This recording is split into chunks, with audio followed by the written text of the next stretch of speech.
They kicked me out of the family meeting, not knowing I was their mystery investor. I sat quietly at the far end of the long mahogany table, the kind reserved for family holidays and power plays. My fingers curled around the cup of black coffee I hadn't touched. It wasn't the bitter taste that stopped me, it was the bitterness in the room.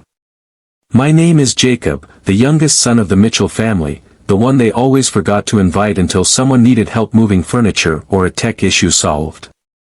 The same Jacob who hadn't been home in 5 years. I left with 2 suitcases and a wounded heart, determined to prove I could matter, even if not to them. Today, I came back unannounced. The Mitchells had gathered in Grandpa Raymond's old estate to discuss what they called the family legacy. My brother Daniel, the self-appointed leader, cleared his throat and said, "Let's keep this discussion between the key stakeholders." His eyes flicked to me with thinly veiled irritation.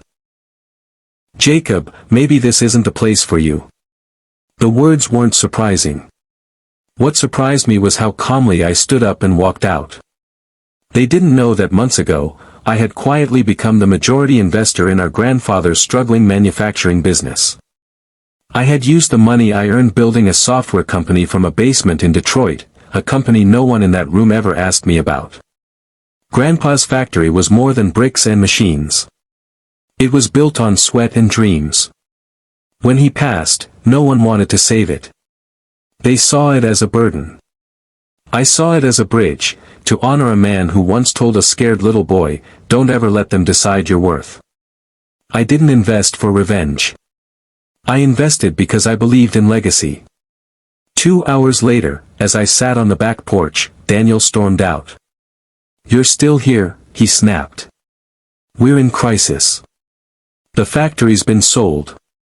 Some outsider bought it and changed everything." I sipped my coffee. "Yeah, I heard. Sounds like this new guy's paying workers better and reinvesting in the local schools." His face twisted. "How do you know that?" I smiled.